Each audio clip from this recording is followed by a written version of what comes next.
Hi, I'm Char, and I'm here today with my friend Laura. And Hi. we're going to spend the next 30 minutes sharing what we want to show you at the intersection of ideas and experience. We've realized that despite our very different backgrounds, locations, and experiences, we have a lot of commonalities that we didn't expect. So we thought that you might have some as well, and we'd like to share ours with you.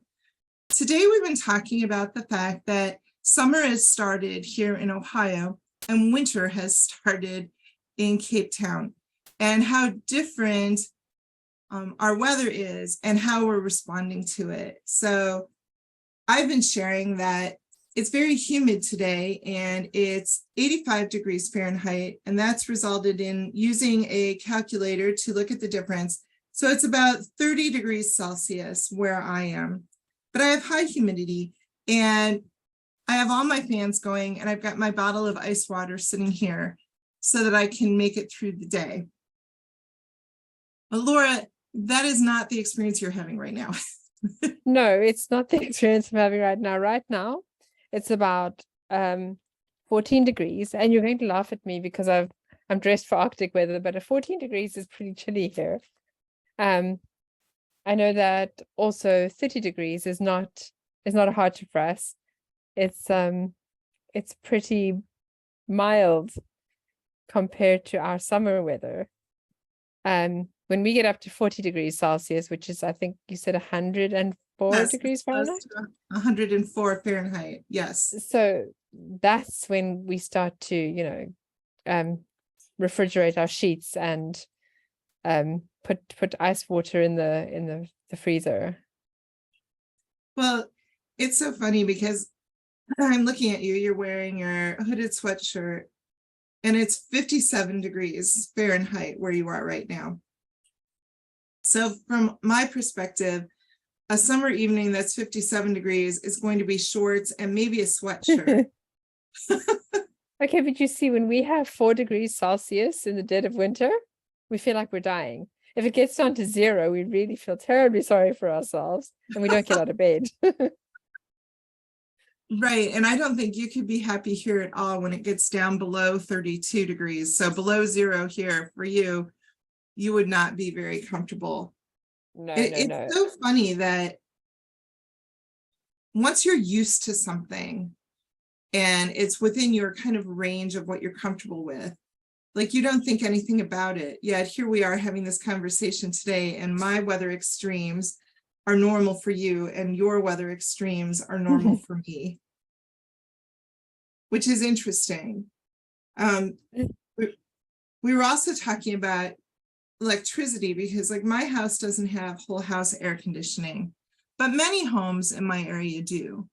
And we don't, from a power perspective, other than it makes your electric bill go up, I don't even really think about, I shouldn't be running all of my fans, or I hope my electricity doesn't go out tonight because it's going to be really warm without my window fan blowing. Like that isn't something that I even think about. Unless there's a thunderstorm that's going to come through that maybe will bring down some branches on power lines and my power might be out for a time. In my daily life, I do not have to accommodate for, will I have power today or not? Which is something for me, if I were to come to Cape Town to stay with you, would be something that would take me a bit, I think, to adjust to. But that's something that you live with on a regular basis. It is. It's like I said, we've been lucky. We've been lucky that we've been out of power for maybe 2 to 4 hours a day for the past few days. But we've gotten quite used to it.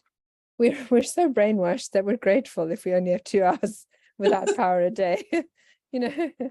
So it's most of us have UPSs, and although at least middle class people have UPSs and thermos flasks so that we boil water before so we can have tea, and most people have camping gas cookers,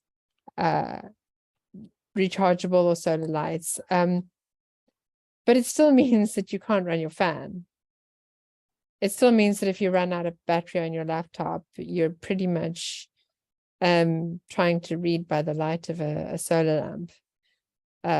And not on your Kindle either, if you No. forgot to charge it.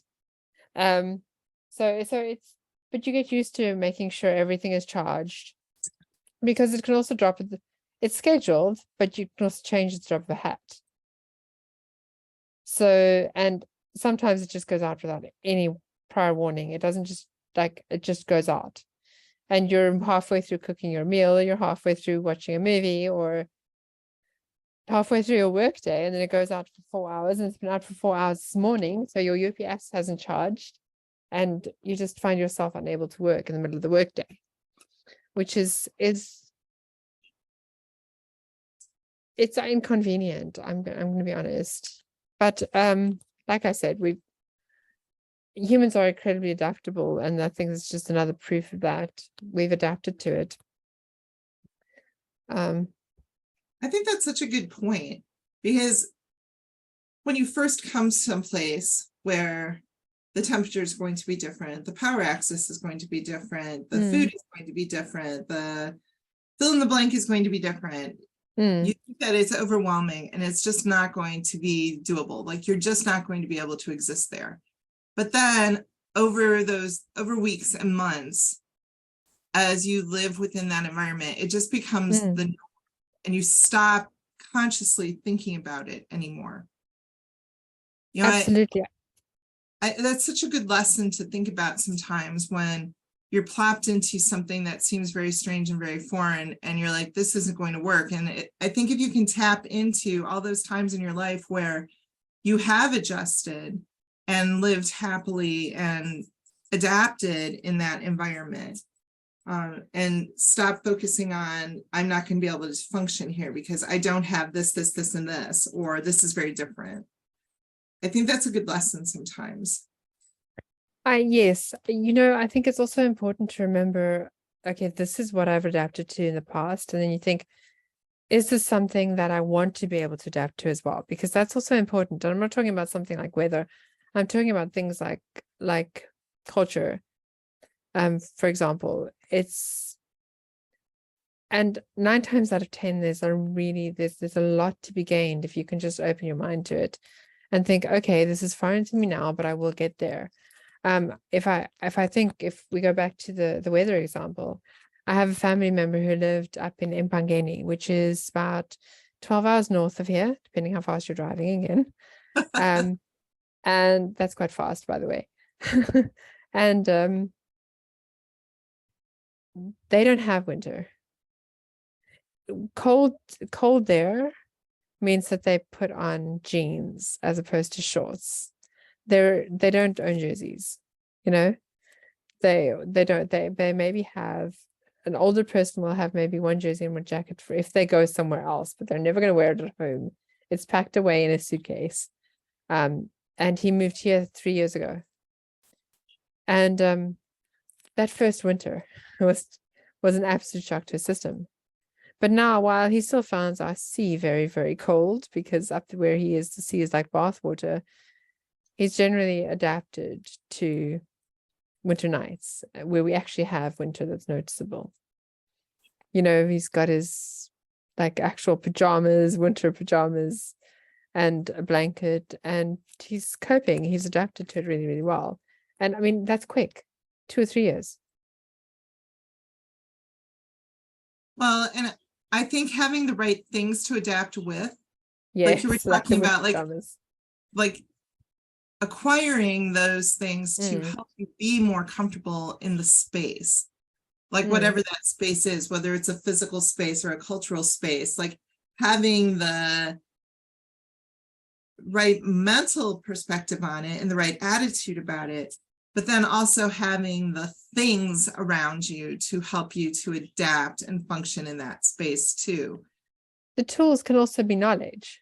For example, if I go somewhere that I don't make like a terrible faux pas, so that's also a tool. Like, I know, for example, that if I go to if I go to a certain friend's house, I know that she expects me to take my shoes off.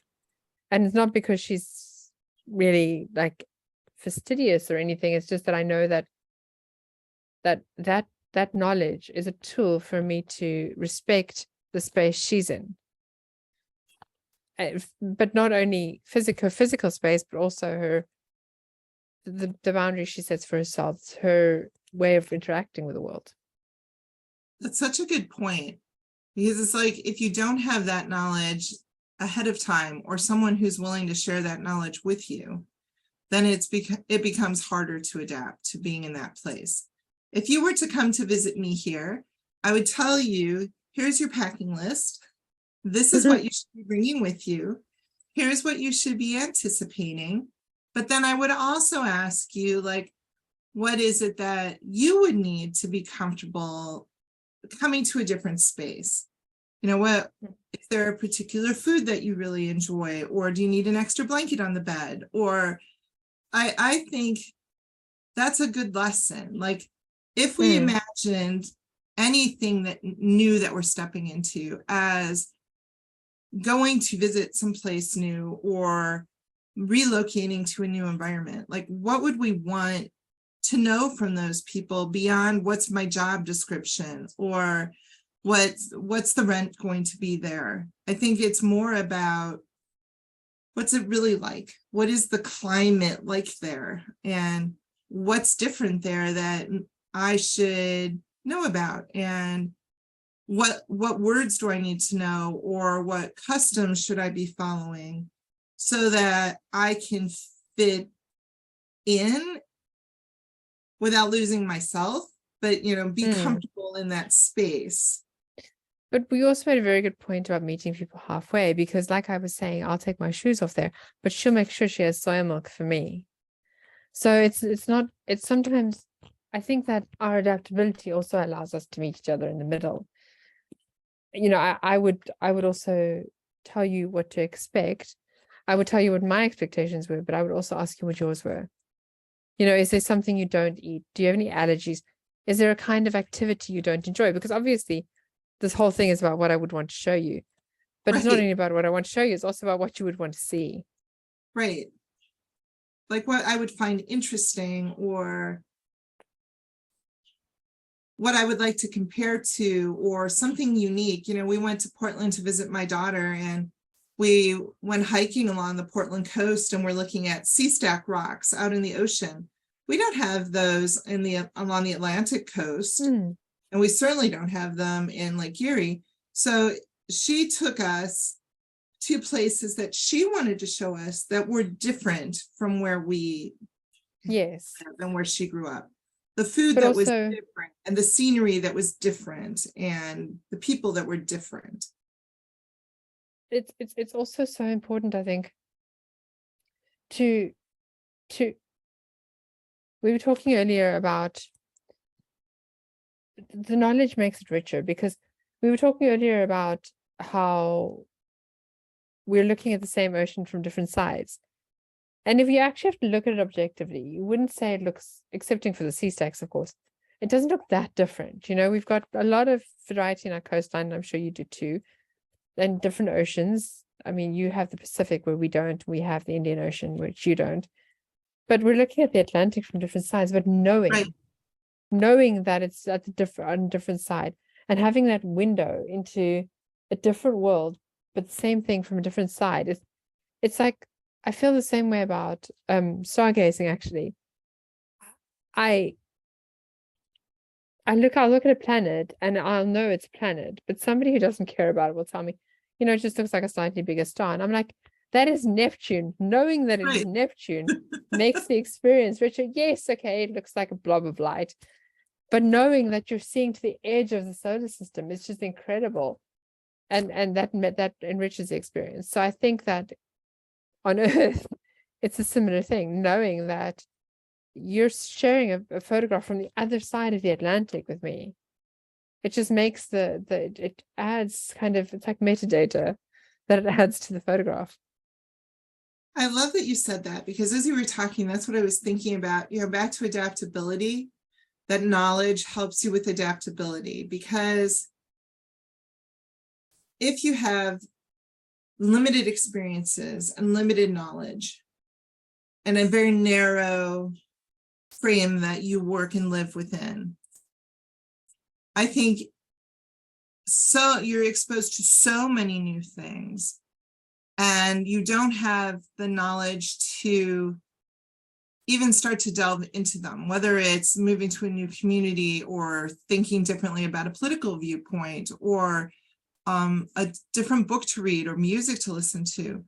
I do think that the more experiences and the broader experiences that you've had and the broader collection of knowledge you stuff into your head, maybe not the easier it is to adapt, but the more likely it is that you will adapt, or you will meet somebody in the middle, that you can see that other perspective.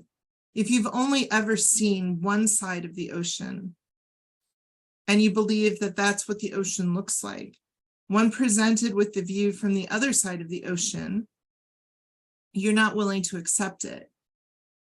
You know, that isn't the same ocean. That can't be, that doesn't look like my side, so it can't be the same ocean. It must be something that's different. And it's like, no, actually it's the same.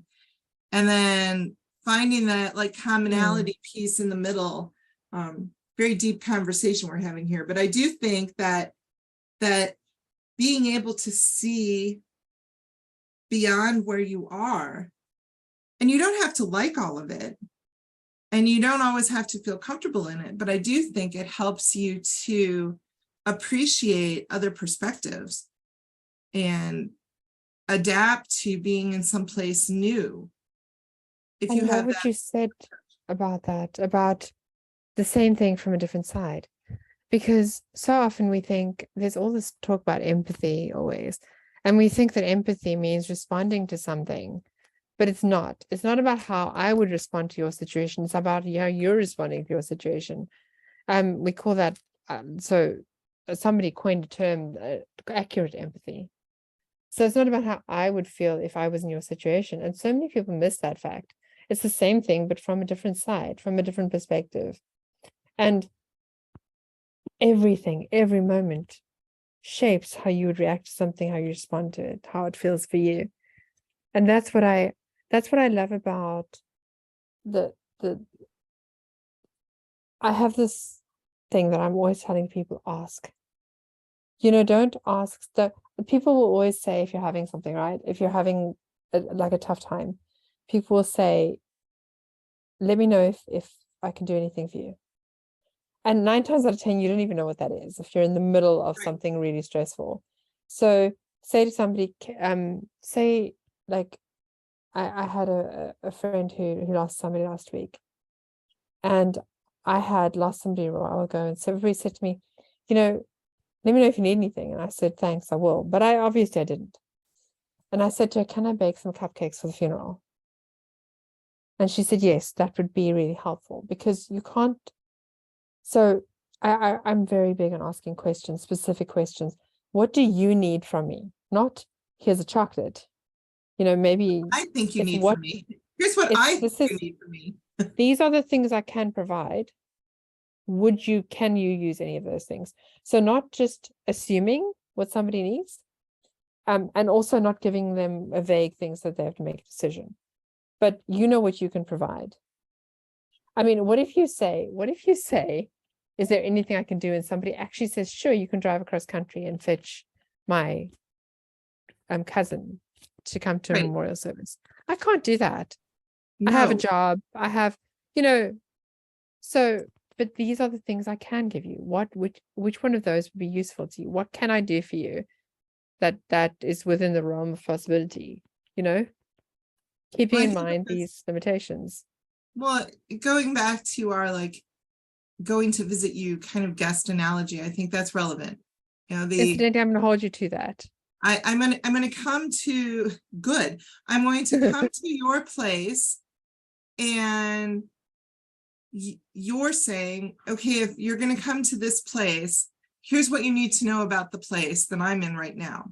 The place that I'm in right now is like this. The temperature's like this and the weather's like this, and I don't have consistent power, and this is what food's going to be available, and it might rain every day, and it's going to be super cold or super warm. And like you, if I asked you like, hey, I want to come to your place, you tell me first what's going on in your place.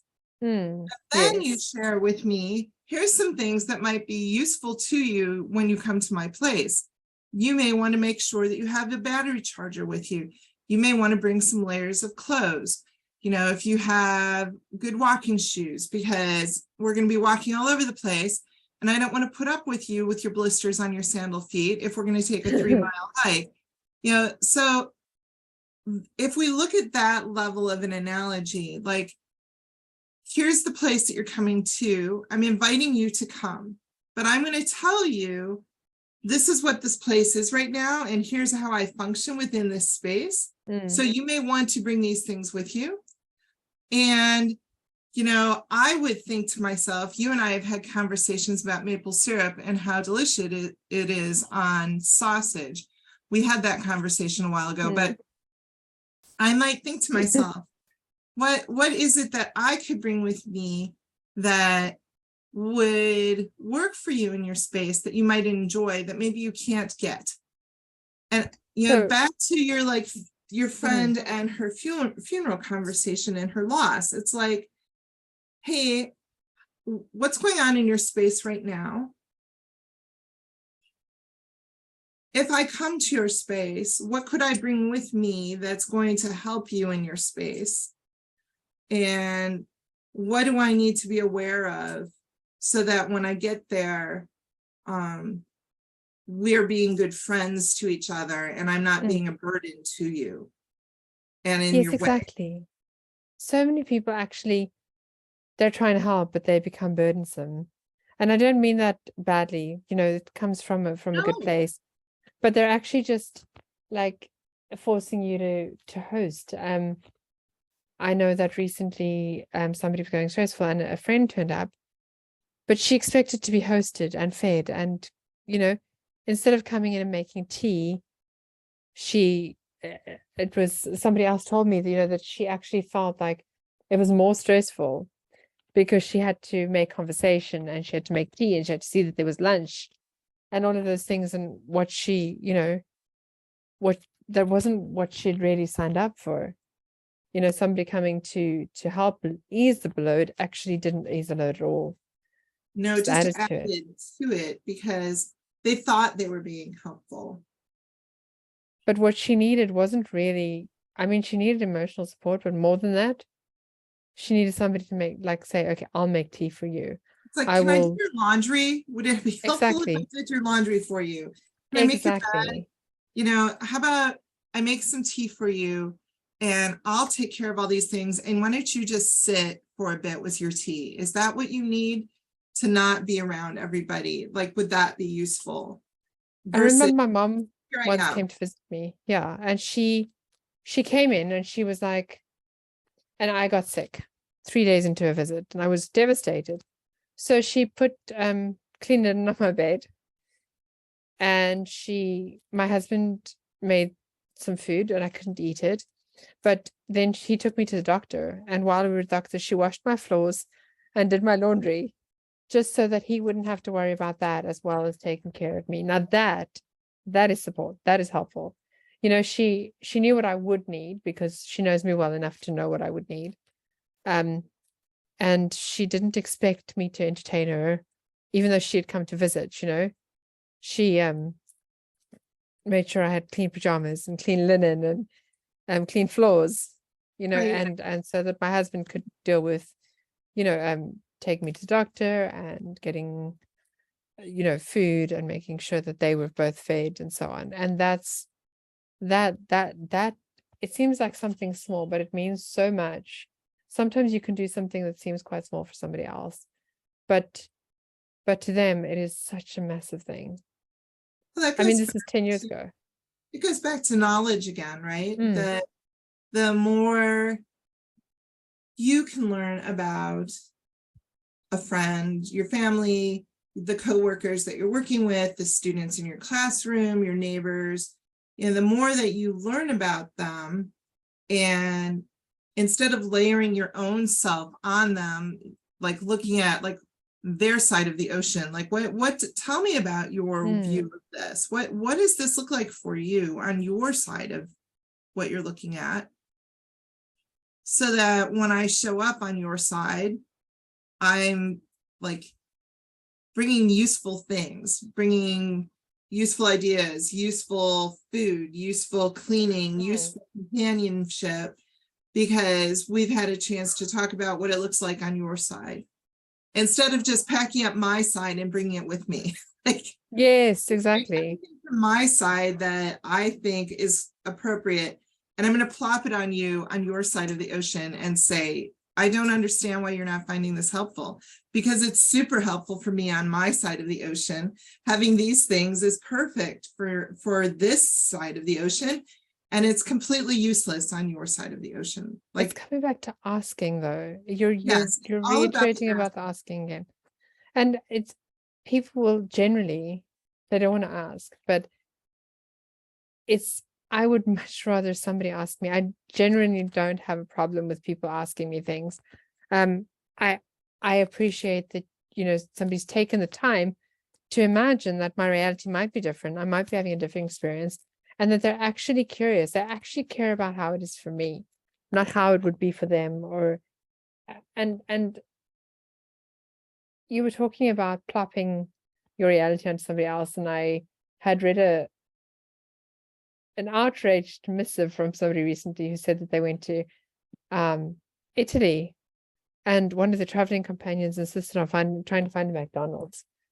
right. And then, you can do that at home. Why would you come to Italy to eat McDonald's?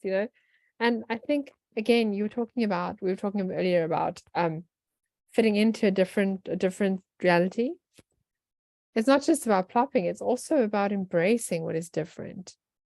Because I'm sorry, but I can't think of a single person a person who wouldn't enjoy an authentic Italian pizza, for example. Oh, I can. Really? I can think of a person who actually went to Italy and ate at McDonald's, was in Napoli, and was happy to find like Pizza Hut. I mean, that's the level. That's horrifying. Pizza Hut. Like, That's okay. worse than McDonald's just because I think Pizza Hut in Italy. Wow. I think it just goes back to it does go back to that knowledge, though. If you have not had opportunities to taste different food, taste different ideas, taste different cultures, if you've walked in different places, if you haven't had those opportunities, then when you are put someplace that in your perception is very different, it's like what you can see. You and I talk about what we want to show each other all the time. If you go into something with the goggles on that is looking for what's different, all I'm seeing here is different. I can't find anything that's the same. I can't find anything I have in common here. This is very terrifying for me, versus going and looking at someplace going, okay, well, I have this in common with here. That's a starting point for me where I feel secure. And now I can branch out and try all these other things. But if all you see is different all around you, and the only thing that you see that's the same is Pizza Hut and McDonald's, then that is where you're heading, because you are not interested in looking at what is different or what could be new. You need to only see the thing that's the same, even when you've chosen to go there. Like, you choose to go someplace new. You're not being dragged there. You choose to go to Italy on a vacation. Like, that was a choice. And you don't want why? Why would you bother? Right. Then I'm not going to eat that. I think about the trip we took to Portland to see my daughter. So, new ocean, new city, very different environment. It's Pacific Northwest. It's a mountainous region. There's Mount Hood, the dormant volcano, that's all pine forests. I live in a relatively flat area with oak tree forests and a lake. So the environment there is different. The traffic there is different. But we took every opportunity to eat at local places. We ate at a Burmese restaurant where the waiter took our order and the food came out on a robot cart. And we ate Korean ice cream and had that for dinner one night. And we went to a dumpling place where they were making Vietnamese soup dumplings, and we could watch them making the dumplings in the window before we took our seat. And, all of those difference made the trip interesting and fun. And now I've had those experiences inside of me. So when I go someplace else that's new, I'm open to looking at the small local restaurants and new hiking opportunities. Other people, though, you leave your small town and people have said, well, I can't believe you want to go to Portland. Why would you want to go there? Because it's pretty and it's interesting, and we're going to see new things and meet new people and have new experiences. Well, why would you want that? Those people are very happy on their side of the ocean. They're happy and they don't care about the other side of the ocean. They don't even care about the next beach. They're only interested in their space. And I can't understand that. So South Africa is extremely diverse in terms of, we have a place where it's really cold, a few hours north, and we have a place where it's really hot, sort of in more northeasterly direction. We have forests, we have jungles, we have deserts or semi-desert. And yet, we've traveled everywhere in this country. There's nowhere I haven't been. And I just want to go everywhere. I can't understand obviously there are some landscapes and some weather patterns I prefer over others, but it's not that I don't want to experience them all. Well, it goes back to then the empathy side of things, right? Mm-hmm. If we take all of these things that we've been talking about and all these different analogies and apply them back to how we build relationships with people, our friends, our family members, our coworkers, our students, if we bring this mindset to that our classroom is the ocean and each of them is seeing it from a different side. Our office is the ocean. Each of our coworkers is seeing it from their side and their view. And then asking them those questions like, what's working for you here? Telling them in advance, what do you need to bring with you when you come to my space so that you can be successful? And what should I have here for you so that you can feel successful? And what should you avoid? And what should I not have? Like what isn't a good thing? It's probably not a good idea for you to bring, for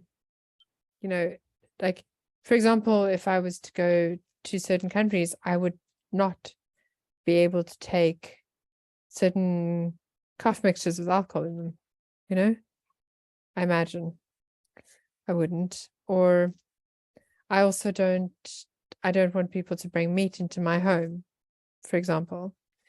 That's not only my boundaries, it's also something that I would have to tell you, because it would be really unfair not to, and to then be, upset about it.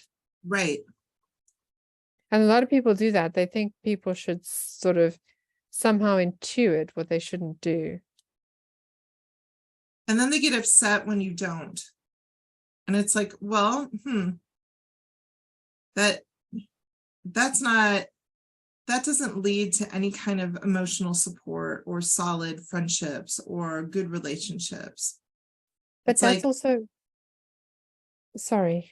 No, go ahead. So you're talking about, just on the subject of adaptability as well. Yes. Sometimes you need to, superficial things like, not eating with your left hand and all of those things. Those are things you can easily think, but sometimes you need to adapt. I'm not saying you should lose yourself, but sometimes you need to adapt on a deeper level. And I saw this quote that said, never let your principles stand in the way of doing the right thing. And I think that's also so important. Sometimes you just need to think, okay, these are my principles, but in this context, maybe I should relax them a little bit, because the right thing would be, so I mean, I've seen so many people go, on a principle, but your principles can get in the way of being a decent human being sometimes. Right, because your principles work in your space, Right. but they don't always work in someone else's space. So then that's where that adaptability comes in. Like, all right, if I believe that you're also a principled person, and this is what you're doing and saying, that because this is the right thing to do in this space, I need to be able to set aside mine and look at you and say, that is the right thing to do in this here. This is the right thing to do. And it doesn't mean that you're less or I'm less. We're better because we can see that sometimes it's okay to take on somebody else's perspective, somebody else's approach. And just a reality.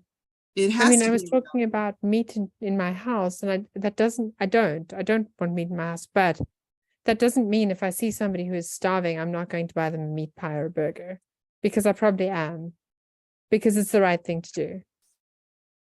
right, because that's my principal thing, but I'm not going to impose that on everybody else. Like, I need to see, like, what is the right thing to do in the moment for you in the moment that you're in. Like, it's also not just, it's just also sometimes, I mean, if the only thing available, I'm not going to not get you anything because I Right, can't get you something that, it's not really about imposing my principles. It's more just about saying, okay, this is the context and this is what you need. And I'm going to find a way to get that for you, even if it's in conflict and not a choice I would make. right, Like under those circumstances. Honestly, if there are options, I'm probably going to go with, with something that's in line. But if there aren't, I'm not going to like completely abandon any attempt at being a human being because it doesn't fit in with my principles. so what has gotten us to the point where we both think this way? Like that, That maybe is a it's good question. all of our own experiences, but we both clearly have some adaptability and are interested in learning new things and experiencing new things. So what about us has allowed us to be at this point? Maybe it's just we've been fortunate to be in family environments or friend environments where that was valued. Like where being an interest, having interests is valued, and where people ask questions, and where you've been given access to explore things without being judged for exploring them. Maybe that's why we've both landed at this intersection. And possibly found ourselves in situations where we've had to adapt. Because if you can't adapt, you just live a very lonely, sad life. I think you get to that point where you're just angry and frustrated and Overwhelmed and alone. Because let's face it, relationships require adaptability. well, I really enjoyed this conversation today because I think the friendship we've built on our opposite sides of our ocean, I think comes with that interest in adaptability and, hearing about what life is like in these different places helps me to maybe think differently or have a little bit more appreciation or not take for granted some of the things that I have access to. And at the same time, I'm very curious and very interested in your world and what your experiences have been. So I think that's been the strength of these conversations. Our seeing things from different shores actually helps us to become better friends. And wondering how we would adapt into each other's contexts. It strengthens our friendship, and it also strengthens our curiosity and our commonalities, because we were surprised to find them, but I find that there are more than I actually thought. every time we speak, I discover something else that we have in common.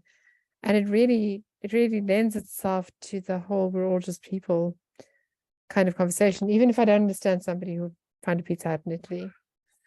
Right. Right. I do think it helps us in that whole global conversation. Well, I'm glad we had a chance to talk today. Me too. I hope that all of you have enjoyed what we've shared today.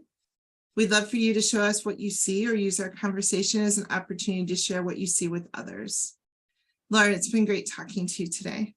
Thank you, Char, and thank you to everybody who's listened.